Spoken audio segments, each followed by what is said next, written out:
We'll call to order the meeting of the Ellettsville Planning Commission for April 6, 2023.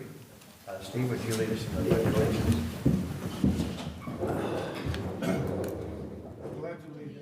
To the flag of the United States of America and to the republic for which it stands, one nation, under God, indivisible, with liberty and justice for all.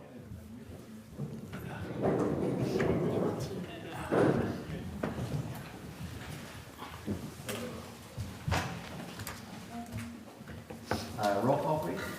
David Drake, Here. Dan Swafford, Here. Don Calvert, Here. Steve Hale, Here. Sandra Hash, Here. Pamela Sample, Here. Pat Wesolowski. Here. Okay, next on the agenda is approval of the minutes for March 2nd, 2023. So moved. We have a motion and a second. All those in favor say aye. Aye. Opposed? Me. I don't remember getting any of the minutes. Okay. Maybe I missed them somewhere. Monthly conflict of interest statement. I assume no one has one of those since there's no business. Next on the agenda is comprehensive plan presentation by Ron Taylor of Taylor, Seeker, and Williams. Yes, I did. Yes, I did. It is green. Isn't that weird? Oh, it was kind of green, but not Different. not completely green.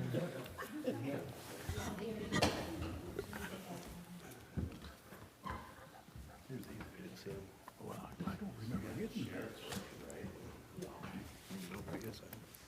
So Ron Taylor's here from the Taylor, Seeker, I always say it wrong, Williams Group. And he's going to give us a presentation on the comprehensive plan update.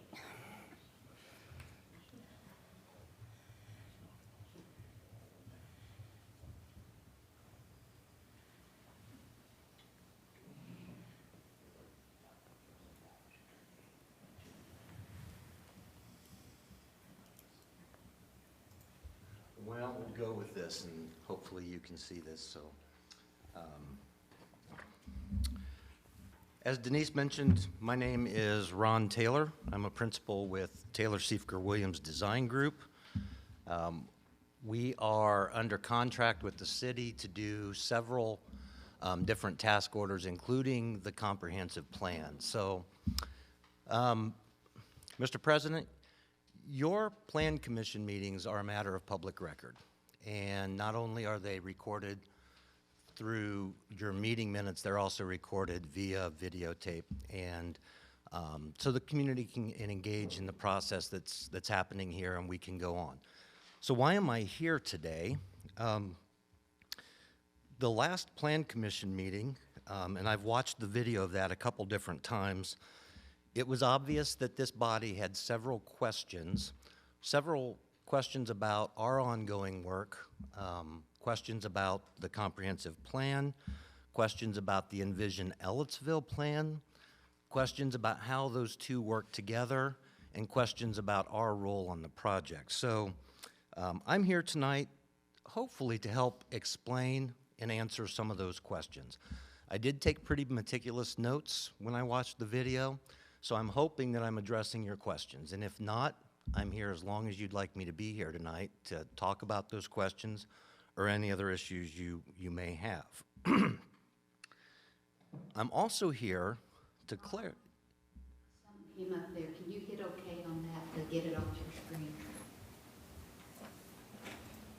Thank you. You're welcome. I'm also here tonight to clarify, there were some incorrect information that was presented last week or that was stated in front of this group on the public record. There also were some things that were a little bit misleading. And again, as part of making sure that you understand the process and what's going on, I want to try to help you as much as I can. So I'm here tonight to address those different questions and any other questions that you may have on the project.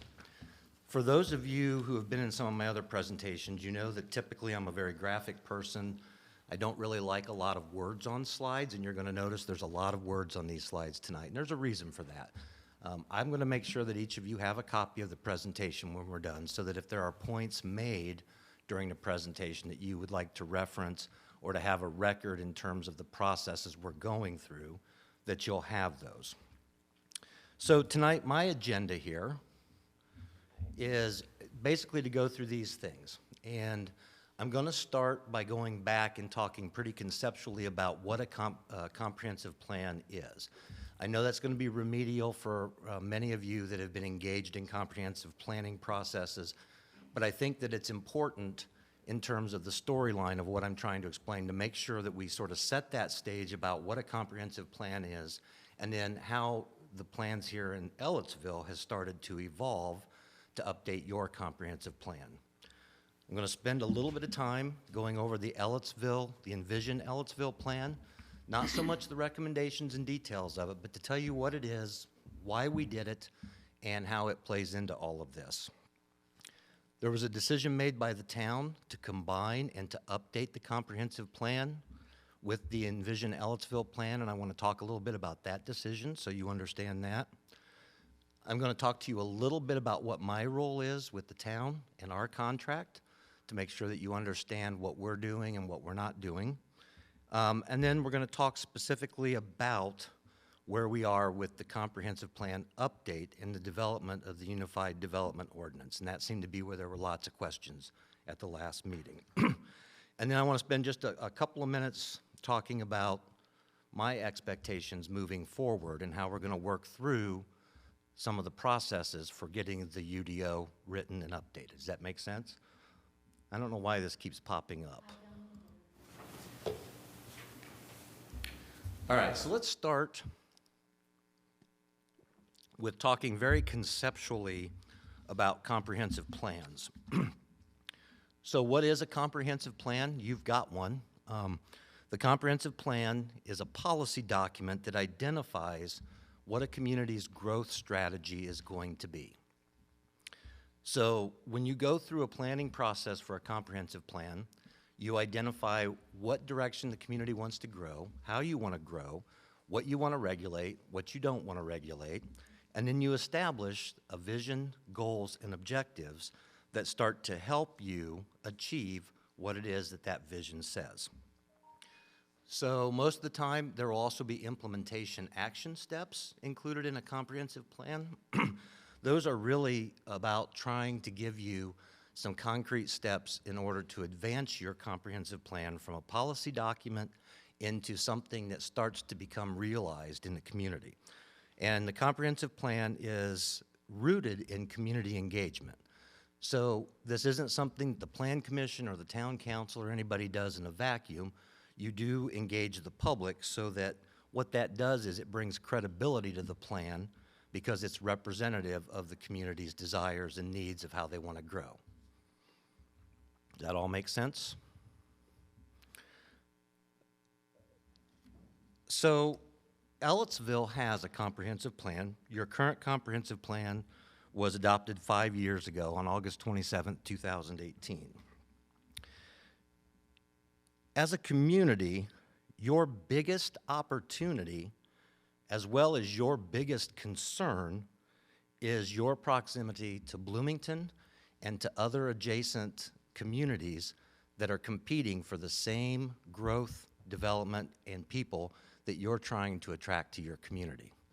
I don't know if that makes sense to you, but the idea is that not only do you're geographically located in a place that people are coming and looking to live.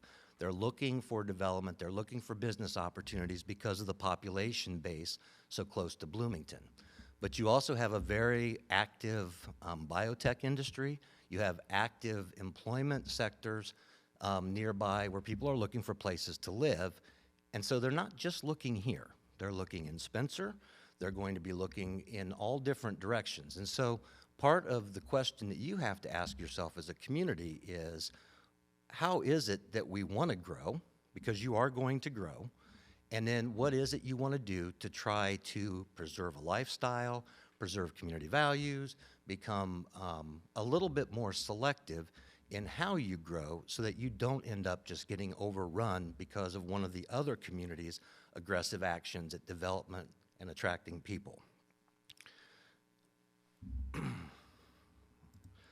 I would normally say that if you were a completely rural community, kind of away from Bloomington, and you didn't have some of the employment sectors that you had, the lifespan of a comprehensive plan could probably be 15 to 20 years for you.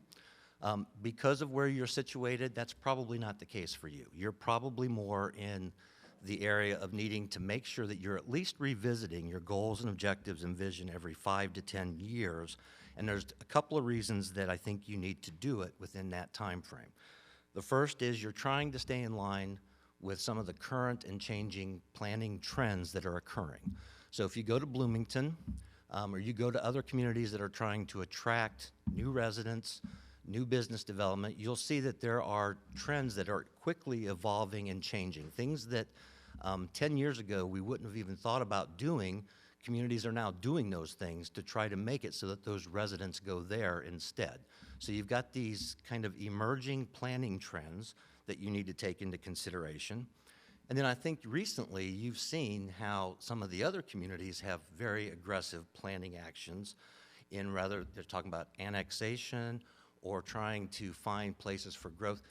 They're making decisions that if you don't make a decision, your decision gets made for you because somebody else has encroached upon you. Does that make sense?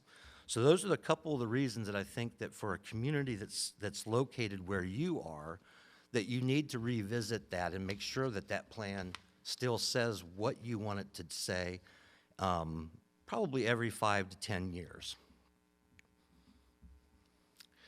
So the way that I would kind of describe the comprehensive plan conceptually is that from the community perspective, the plan is a guidebook or it's a blueprint that outlines what you and your residents want in terms of new development and growth.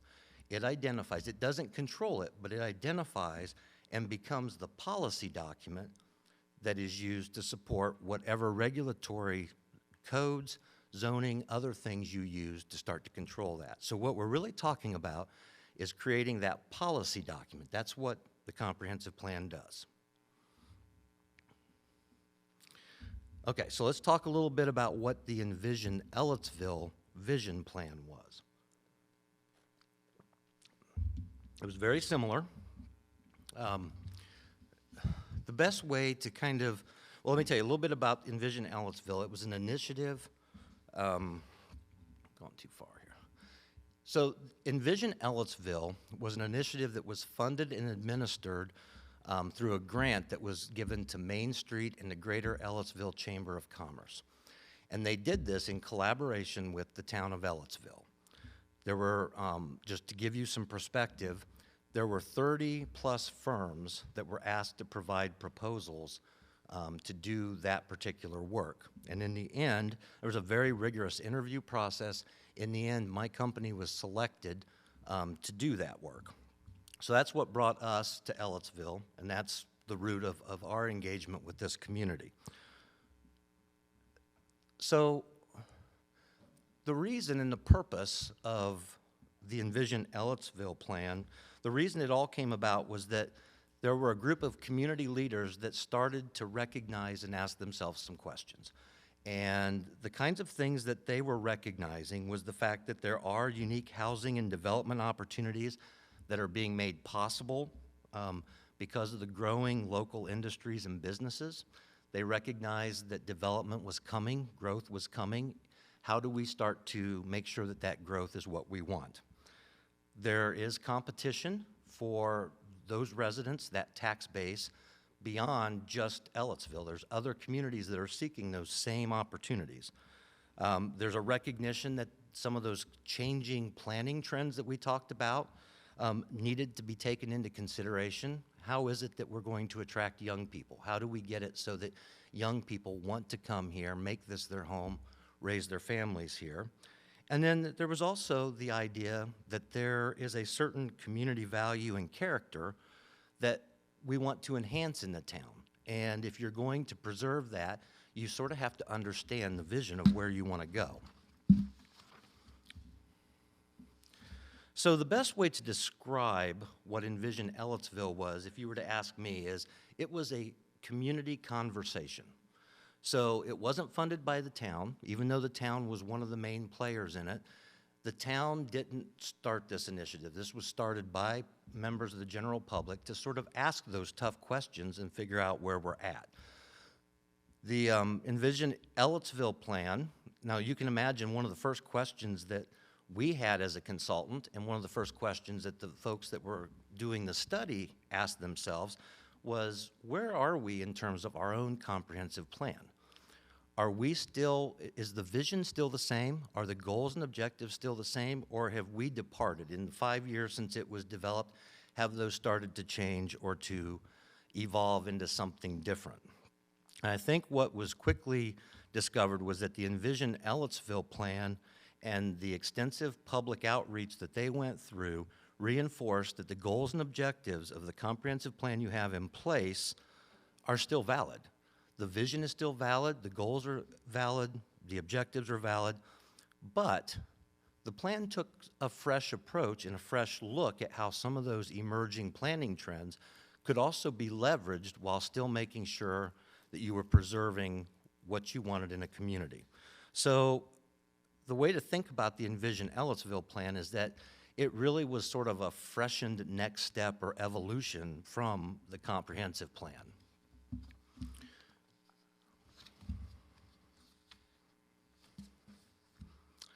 So you're probably asking yourself at some point, I think the folks that were involved asked themselves, well, why do we have two different documents that have a similar vision, they have the same goals and objectives?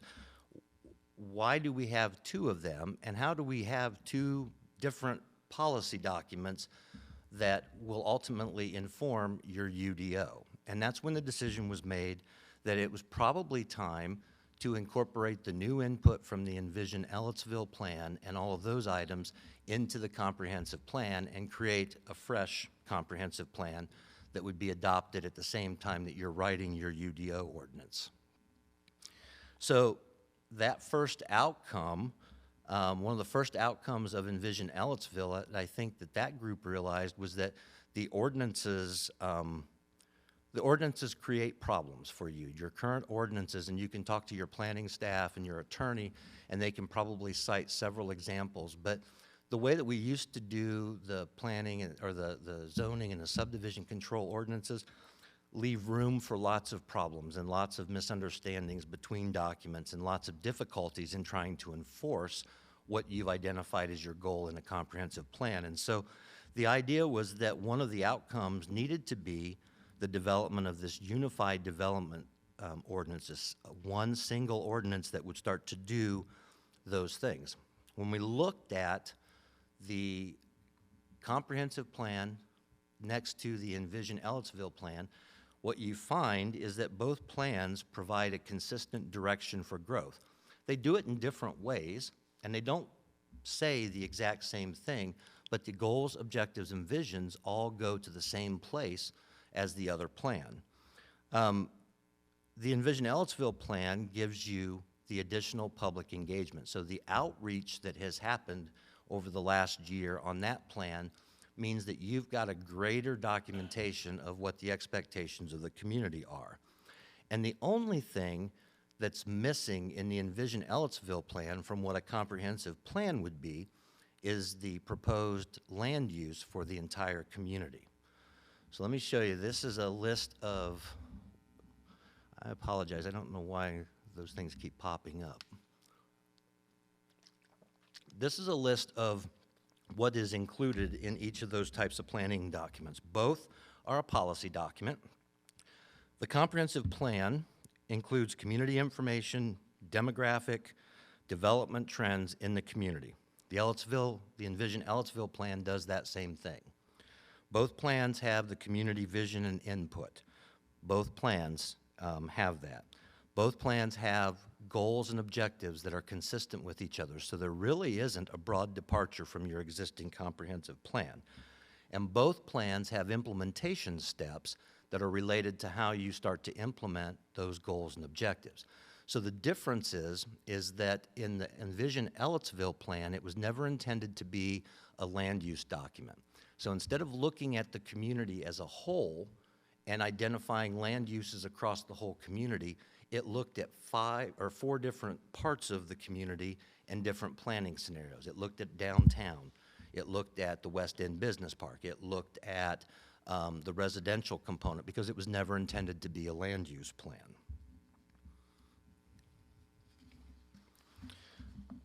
So when the town looked at that, I think they thought it made sense that you could update your comprehensive plan with all of this work that had been done for the Envision Ellettsville plan.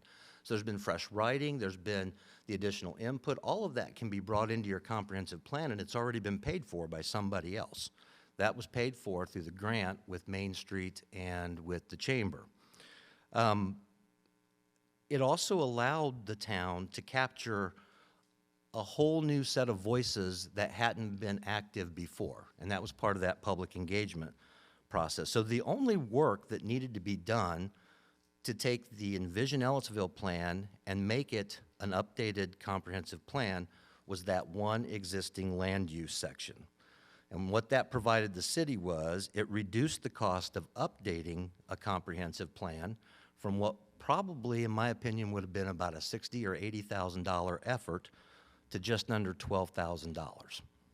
So it did give a significant return that leveraged the previous grant that the community had worked to get, and allows you to get that full plan for a much reduced cost than what it would normally cost you if you just went out and decided to upgrade that plan now.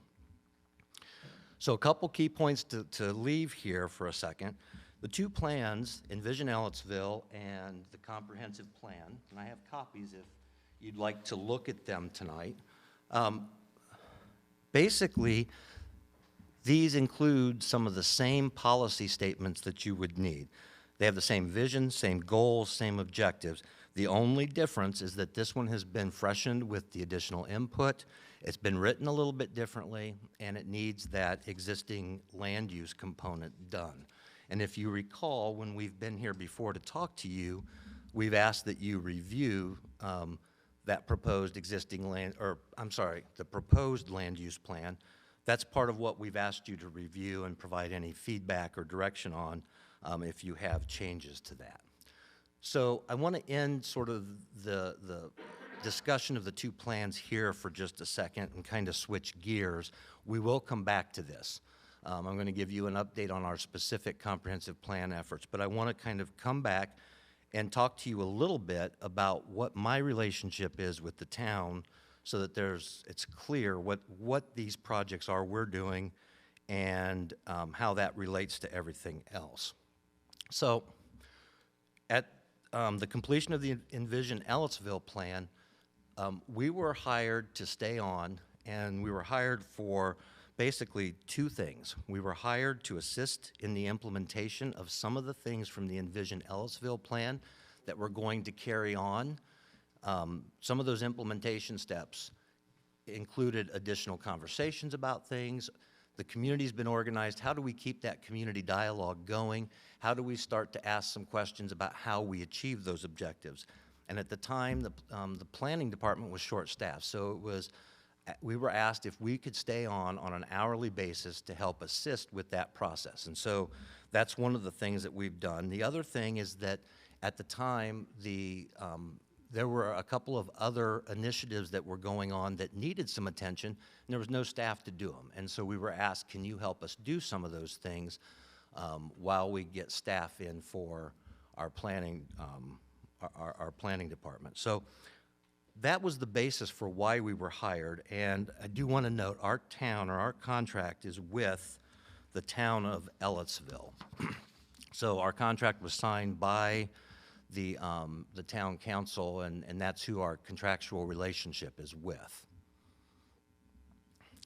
So we have one contract with the community, but it's got 5 task orders. And what that means is that contract oversees doing 5 different projects of differing scales from one another. So I want to show you just quickly what those are so you understand. Our first task order is the implementation for the Envision Ellettsville. Our job on this is to provide ongoing support to the Envision Ellettsville board that was established by the town to oversee implementation steps of that plan. Part of that implementation is a series of community task forces that are advancing different topics like business, gathering, some of the topics that were identified in the Envision plan. And so our job is to facilitate some of those targeted task force meetings. Some of those task force meetings, that information that comes out of there may or may not funnel into the ultimate comprehensive plan or the UDO. And I want to give you an example of that. So the task force that's talking about businesses, some of the dialogue that they're having, they may be talking about, there may be a comment similar to, we want to attract new restaurants. Well, there's not really a zoning ordinance or any kind of thing that you can do to decree that new restaurants shall come to Ellettsville. However, that conversation leads to dialogue about the idea that what restaurants want are outdoor dining space, they need parking, they need these things, and that conversation starts to frame how your development ordinances are written and start to reinforce the goals that came out of those original planning documents. That makes sense?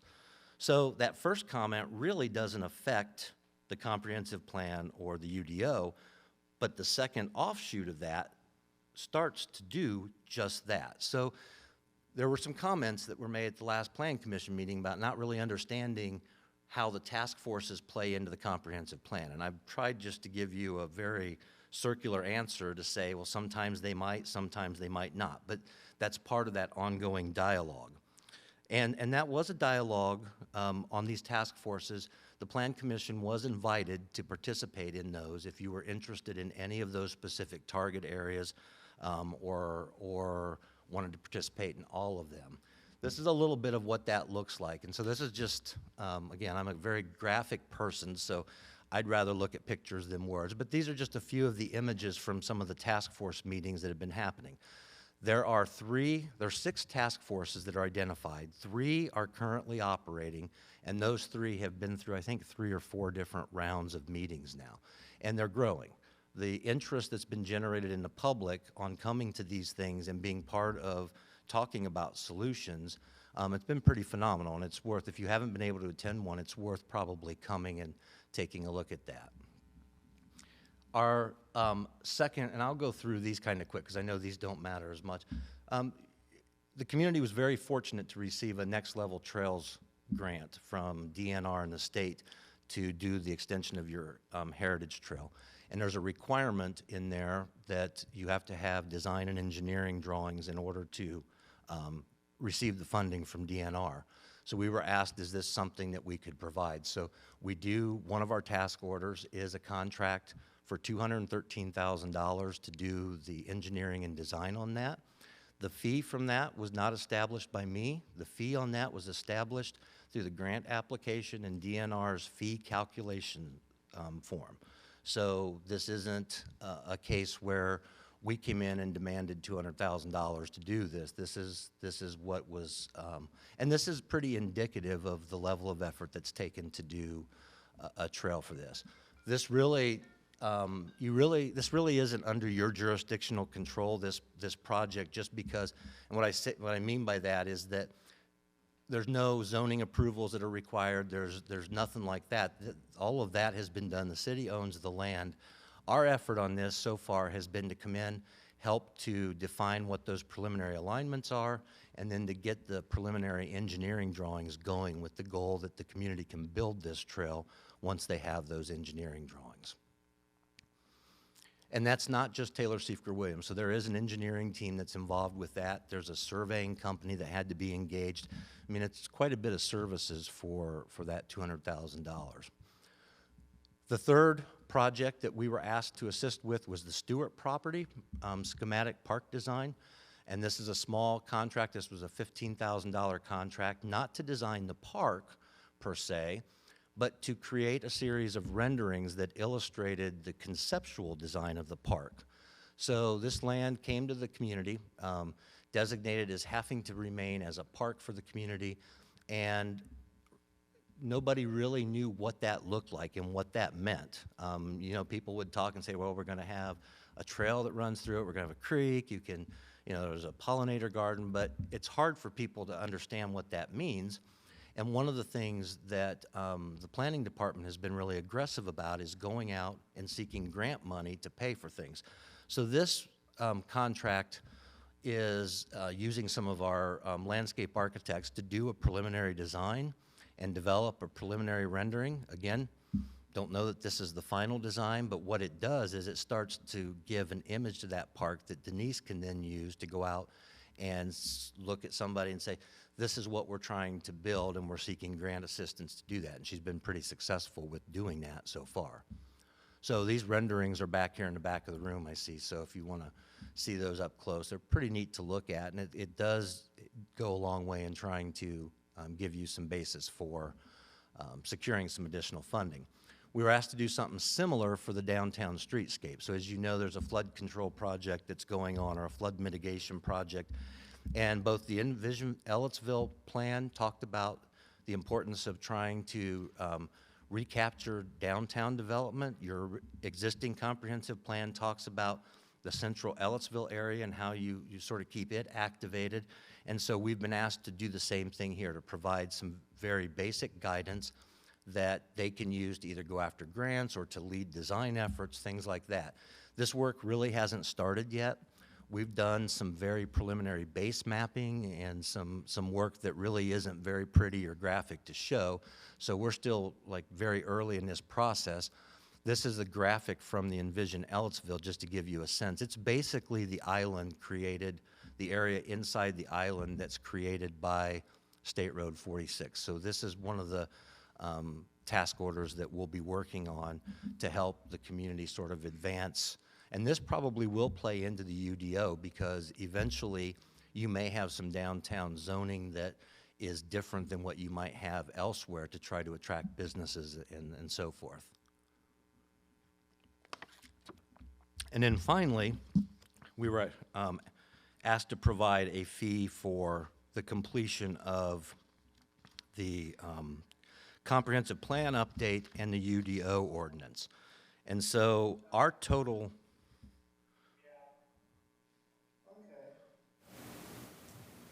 Mute Russ. I think that's Russ.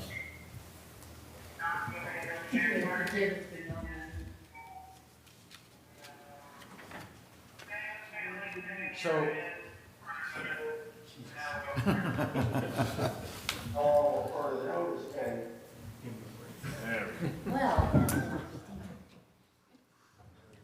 Thank you. So, a couple of things to be clear about on this. Our comprehensive plan update and the writing of the development ordinance, our total fee on this is $89,318.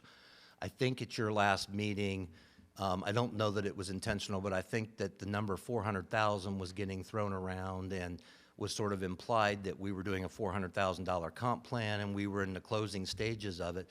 We're not. We're doing an $89,000 comp plan update and writing of your unified development ordinance. Of that $89,000, the comprehensive plan update, that fee is only $11,800, which is about 13% of the total costs.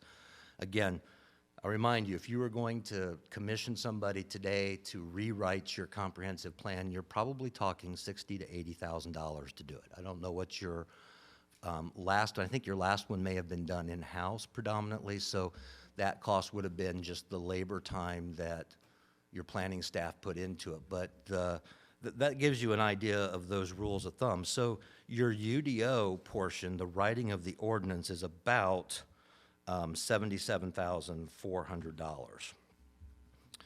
So I want to share with you, if I can, our actual contracted scope of work, if you could pass that on, for the comprehensive plan update and the development, the unified development ordinance. I know not everybody is deals with contracts every day. So what you're looking at is the exact work order or work plan that we signed with the city on what we would do in updating this. And the key points to sort of bring out in this, the reason that that cost for updating the comprehensive plan is so much lower than what I'm telling you the rule of thumb is because we're not having to recreate a plan from scratch. In fact, we're only having to really take a look at that existing or that proposed land use portion that we want to define for the city. So that makes it so that we can do that much more affordably. So our scope of work includes rewriting what was Chapter 4 in the Envision Ellettsville plan, that's the land use portion, to develop what the proposed land use will be, and then to repackage that chapter with the chapters from the Envision Ellettsville plan to create what will become your new draft master plan, if that makes sense, or your draft comprehensive plan, sorry. So a couple things that is important to note on this. This work, it's not a new plan. It's not a departure from your current plan.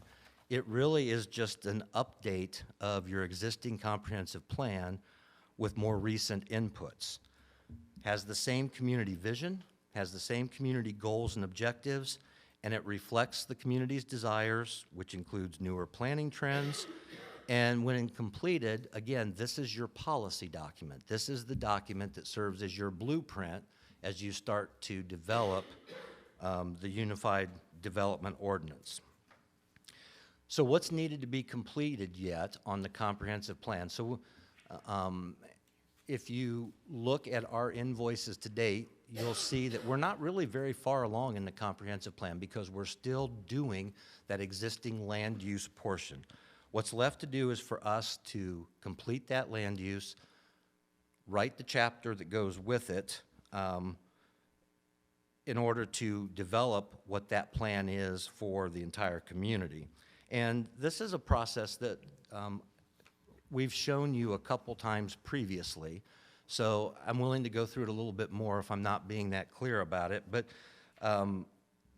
really, it's trying to get your input on that land use portion so that we can put together some draft text for that chapter and then bring back to you to review. So our next step is to prepare that draft 4 text. We have received a couple of comments, and we are going ahead and putting together the draft, and we'll insert that into that document and then have the draft chapter 4 that you can look at, and eventually then we'll have the entire comprehensive plan package for you to review and to make a recommendation to the town council. Hopefully that all makes sense. So I'm almost done here. Let's talk a little bit about the Unified Development Ordinance and the process that we're going to be using for that. There were some comments at the last meeting about wanting to look at one document next to the document and compare sentence to sentence to sentence to sentence. You can do that with the comprehensive plan, but you're going to drive yourself crazy because they're not the same documents. They've been rewritten. Where that usually comes into play and where that is going to be necessary is when you develop your new ordinance. What you're going to need to be able to do is to look at what's in place now and then what you want it to be in the brand new ordinance that's being written. So that will be the place where that type of review happens, and there's a lot of it in our scope of services. So that scope document that I handed out to you, the first part is the comprehensive plan. The second part is the work plan for the UDO development, and there's a lot of work that's included by a technical advisory committee, whether that be you or whether that be a group appointed by you, that will have to be done in order to make that happen. So real quickly, the process we go through for the Unified Development Ordinance. We'll start out by reviewing the existing ordinance and identify any problem areas or changes that need to be made in order to align it with your comprehensive plan. So in other words, if you've got something in your ordinance that just doesn't meet the objectives and the goals of the comprehensive plan, we'll highlight that so you can see it and we can talk about whether or not, how it got in there and why it should stay or why it should go. we'll prepare an annotated outline of the entire new ordinance, and then we'll write those drafts that we bring back to go through with the community. Now, we're suggesting that there be a technical advisory committee that oversees and works with us on doing that. And you'll notice in the contract language that was signed back at the end of last year, I think we're looking for recommendations from the Plan Commission on who should be included in that technical advisory committee. It needs to be people who are willing to do some work, people who are willing to read a lot, people that are really passionate about it. That may be all of you and a few other representatives. That may be a couple of you and a couple of other people that you suggest get involved, but the Technical Advisory Committee is the group that will do the page-by-page analysis from one document to the next. Once we have a draft ordinance that we can talk through, our contract includes 6 meetings with that Technical Advisory Committee. So those are meetings, those are not Plan Commission meetings, those are separate meetings, separate working sessions that don't get distracted by the normal business you have to do. But there'll be 6 meetings to go through different sections of that to work our way through the documents. The contract includes 6 listening sessions with developers, engineers, key property owners, and others. It includes a public workshop. Also includes a public survey, and it does include a staff working session for the planning department in order to understand and make sure that they understand how those ordinances are to be used, what they think is going to be needed for that as well. Once a final ordinance, a final draft has been prepared for that and been through the Technical Advisory Committee, there will be one Plan Commission adoption hearing, because this will be a document that you need to adopt. And then there will be 2 town council hearings that have to happen, 2 readings of it in order to have the town council adopt that as well. And we'll provide you those adoption copies for both the Plan Commission and the town council. And in the end, we will provide 4 bound copies of the UDO and 1 electronic copy in PDF format that serves as your record of that ordinance, and also 1 electronic copy in Word format that's editable as that document evolves or changes.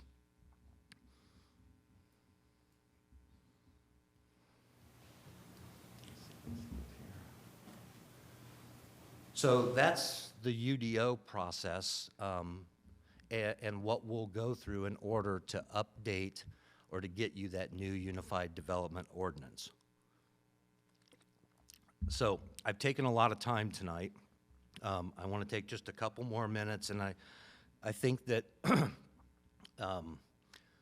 moving forward from my perspective, there's some expectations that I have of how this work gets done, how my staff and my company work through some of these things, and how you work through some things. And I think that in that Plan Commission meeting that happened last month, you were very direct about some things that were said. And so I think that I owe you the same courtesy to be very direct with you tonight about a couple of my expectations moving forward. So we have a contracted scope of services, and you're looking at that in front of you. That is the outline of the work that I'm contracted to do, nothing more than what you see in that piece of paper. There are a list of additional services that you're going to end up needing. But the town has not executed those yet until we see where we're at. So in order for my business to operate effectively, I have to have a contractual arrangement with my clients on what I do. Tonight is the 3rd time that I've met with this Plan Commission that's not included in my contract. And I don't mind doing that. I think me and my staff are team players. If I can meet with somebody and advance the project, I'm all for that.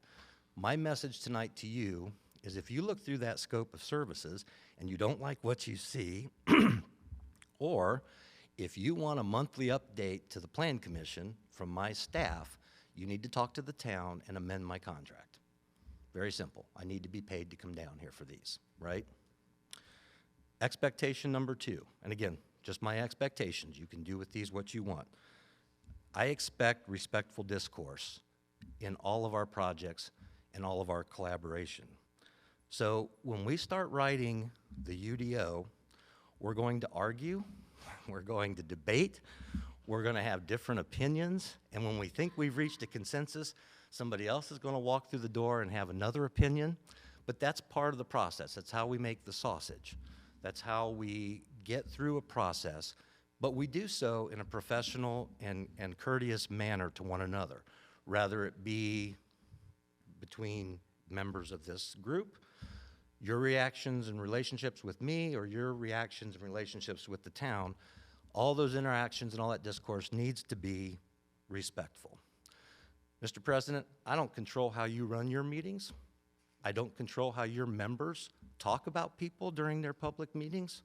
What I do control is the situation I put my staff in. The last Plan Commission meeting was unacceptable, and I won't come back to another one of those. So if we're going to have that kind of dialogue, then we're not going to get very far on this. Finally, my third expectation, I'm pulling out an old contract term. Time is of the essence. So when you look in that contract, you're going to see that there's a time limit put on how long I have to do the work. I don't have time to every month hear that we didn't have a chance to review this, or it's last Plan Commission meeting, lots of excuses why things weren't getting reviewed. That can't happen. We need people who want to be engaged, that can help us move this plan forward, help move the ordinance forward, or we're never going to get it done. So I guess what I'm doing is trying to give you a heads up. We want you to be engaged, but you got to engage back, and you got to be willing to engage hard. So with that, again, those are just my expectations of what I expect moving forward, and that's really what I have for tonight. So if you have questions, or if there's anything that I didn't explain to death or didn't explain very well, I'm open to spend as much time as we need tonight to kind of address those. Well, first off, that review is very helpful because we have a brand new Planning Commission member who wasn't here for any of the other information. So thank you. And it reminded me of a few things. And I completely agree with you that you have to be, if you want to be engaged, you need to be engaged instead of just waiting until it's too late to say anything.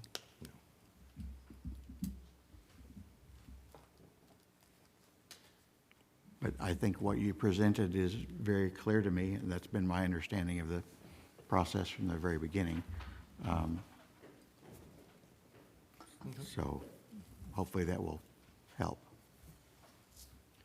Okay, let me go ahead. I'm going to pass these out. These are just a list of just kind of a breakdown of the slides. It's the actual slides that you saw, so you're able to read the same things that I was presenting.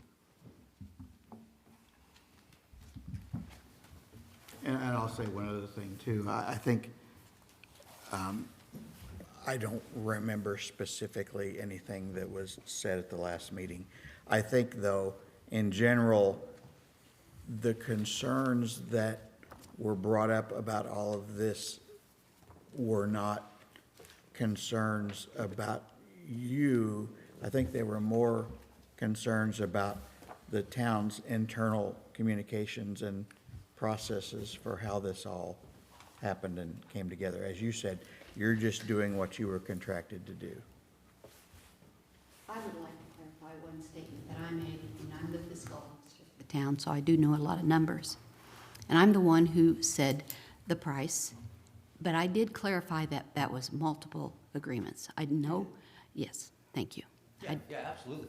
Yeah, you didn't say anything wrong. It was funny that and that's part of, I think, the difficulty in the communication is that the way that came out, and you did clarify it, but the way that it comes across to the community that's viewing your videos, the way it came across to me was that we were doing a $400,000 comp plan. We've never talked to Denise, your planning director, about any of it.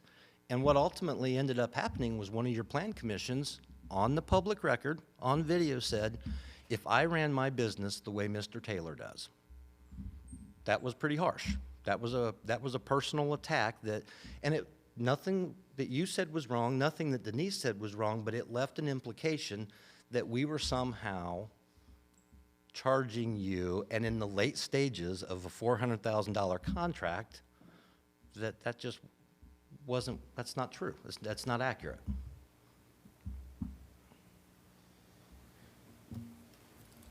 Anybody have any questions or other comments about this? Okay. Oh, I think the presentation did make things a lot clearer, and I know you went into a lot of detail, and it came about in a defensive way. I apologize that that came about, but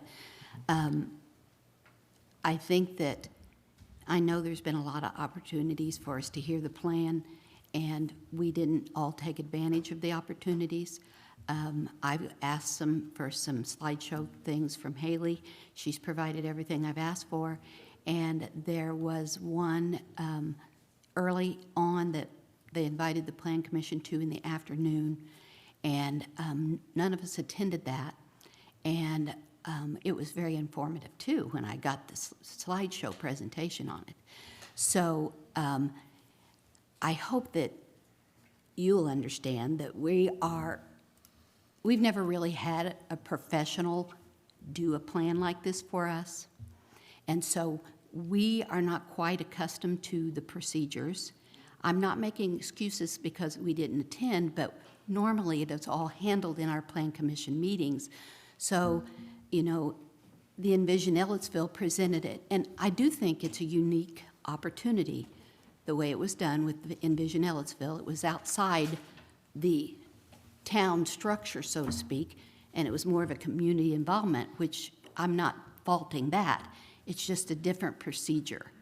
And so I hope you'll understand that it just, you know, it's kind of hard. I mean, that's enough said.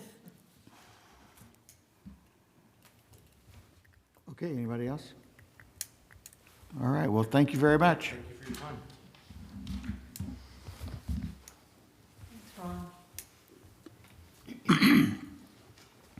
Next on our agenda is new business, an ordinance on moratorium of certain commercial uses. So I wasn't able to get the proposed ordinance for the moratorium to you before the meeting, but you will not be voting on it this evening.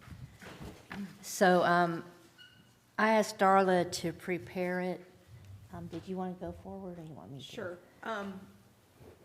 Denise had a thought that since the town is updating its comprehensive plan and the Unified Development Ordinance, it might be a good idea to place a moratorium on, thank you, on certain building projects until we can get that done.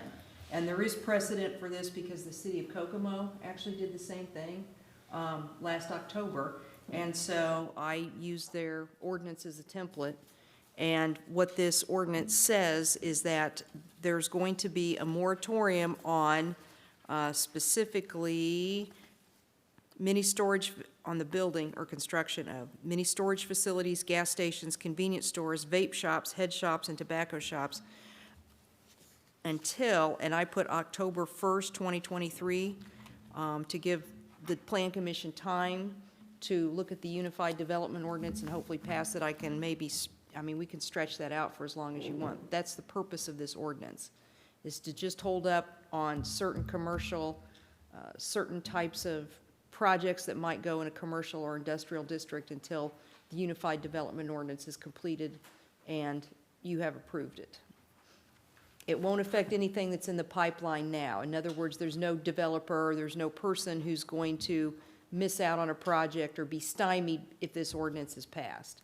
So the plan is to just have you look it over, pass it at the next meeting, hopefully, or send it to the town council with a recommendation, whatever it is, and the town council can consider it at its first May meeting then.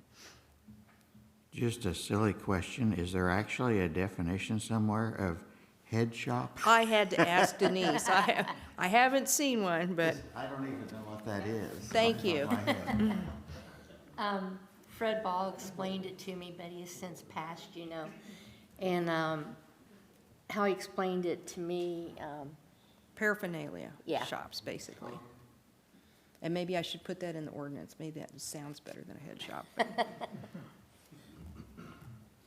Yeah, unless we have a definition in the ordinance somewhere, that might not be a bad idea. I got a question on this. Is this for building a business from ground up? And also remodels too. Well, what happens in these strip malls if there's an opening and a pizza parlor wants to go in there or whatever, a bait shop wants to go in there? Are we gonna say no? It's not, that type of shop is not excluded in the ordinance. It's the specific types that are listed in the ordinance. Say that again now? There's specific lists, mini storage facilities, gas Right. stations. It doesn't say bait shops or pizza shops. I hope a pizza shop wouldn't come, but, We got plenty of so they pizza aren't already. excluded from coming to Ellettsville by the ordinance. Well, they got tobacco, I think I read part of it had tobacco shops. Well, most of them are in a strip mall type of thing. So would they be okay to go into one of those?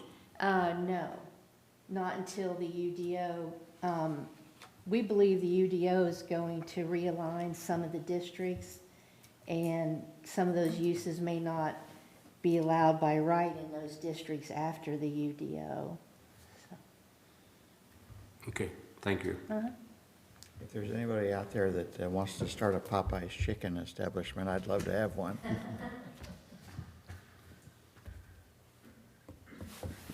Okay. By the way, the concern in most of the properties are the ones on 46 that are zoned commercial, and they could go in there by right. Okay, did anybody have any other questions or comments on the moratorium ordinance that we'll look at next week or next month? And that'll be a public hearing for that ordinance. Okay, seeing none, do you have a planning department update? Yeah, also in front of you were the rules of procedure for the Plan Commission, and I thought I would provide those to Mr. Hale. And while I was at it, I just thought I'd give them to make a copy for everyone then. It will need a little updating, I saw when I printed it, so we'll do that sometime this year. Okay, And that's all I have. all right, privilege of the floor. Does anyone in the audience want to address us on something that wasn't on our agenda? I see someone getting up.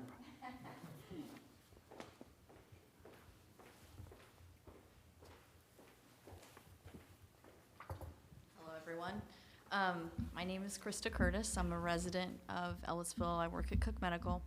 I'm a member of the Chamber Board of Directors, and I'm also on the advisory board for Envision Ellettsville. I just want to take just a couple minutes just to first of all say, I've been involved in this since 2019, and it's been a lot of things. It's been challenging, it's been stressful, but more than anything, it's been really rewarding to get to know my community and people in my community that I did not know before. And so I'm a big believer in collaboration. I believe when you tackle a project like this, it takes a lot of different people with different ideas to come together under one vision with common goals. So I just want to let you know that I'm here to collaborate. That's what I'm trying to do. That's what we're trying to do. And I believe that we can be a team together. We've got a lot of work to do, and I'm willing to do whatever part I need to do to give of my free time to volunteer to continue to be a part of this.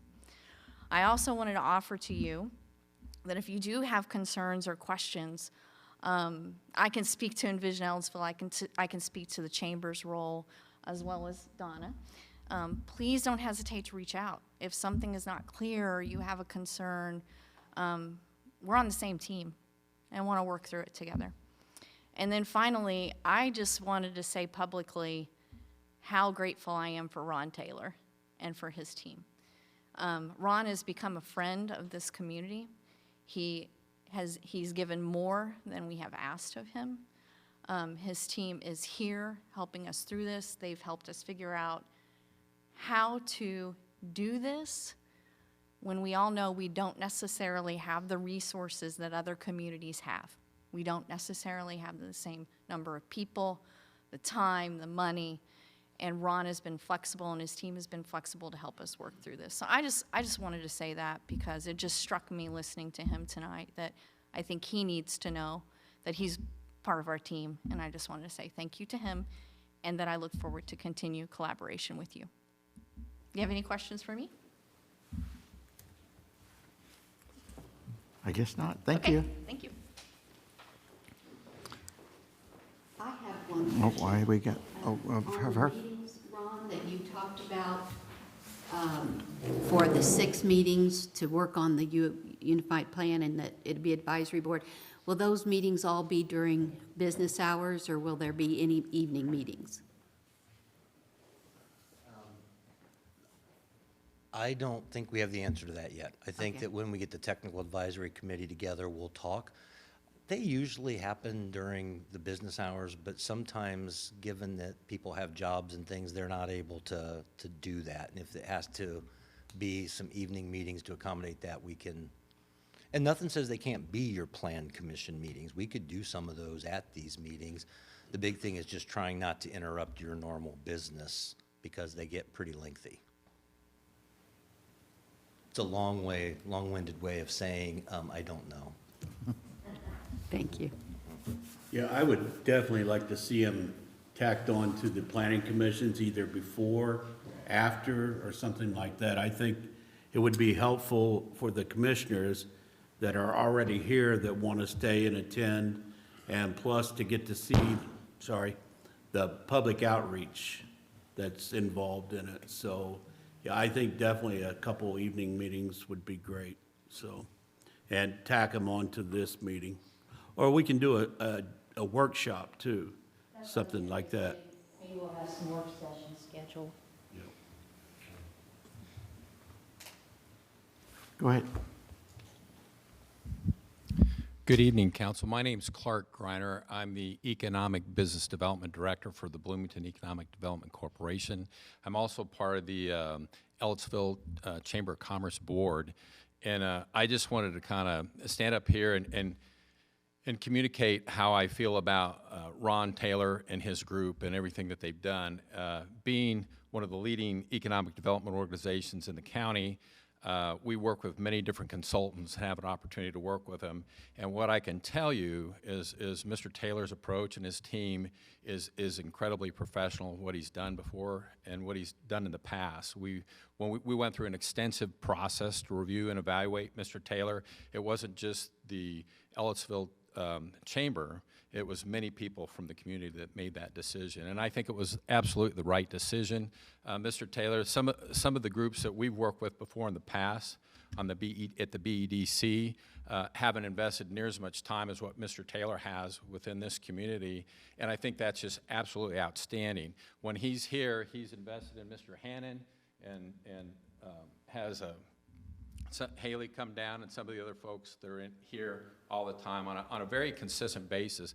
And that is to be applauded and to help us guide us through this system and the process. And sometimes that can be confusing, complicated, and when you start combining, talking about comprehensive plans and envision Ellettsville plans and the economic vitality projects and stuff, some of that, the lines can kind of get blurry, but they all inform one another to get to the end goal and something that's really something you can be very, very proud of in the future. And some of these things will make progress slowly, but then eventually they will really pay dividends down the road, making Ellettsville continuing to make it a wonderful community to live in. And I just wanted to say thank you for your time listening and your interest in this, but also really like to take a hats off to Mr. Taylor and everything that he's done. So, and I know from a BEDC standpoint, we take this information and we're making sure that the county remains informed about this, and that as they move forward with their CDO process, that Ellettsville is considered in that process. So all this kind of ties and weaves in together. So it's all important. What you do is very important. So thank you for your time. Thank you. Plan Commission comments. I have a comment. I don't know if this is the time to bring something like this up, but in this, what we were just talking about here, the where we listed the moratorium on the convenience store vape shop. Instead of listing specific items like that, could we not just put any business with, I don't know, questionable moral turpitude or some kind of deviation from community standards? Because you could have somebody come in with some kind of wild store that wouldn't be under this list yet, if we just limit the list to these items, so. Well, that's, we're supposed to vote on that. Can I think about it and look over the code and maybe come up with Yeah. some additional terms? The more, yeah, it would be a more So, broad, yeah, so I'm not broader using the net. word moral turpitude because I think that's, that, I don't think that would pass muster with the Court of Appeals, but I understand what you're getting Well, at. So, community standards kinda issue. like adult bookstores and things like It's- that. Yeah, something that, yeah.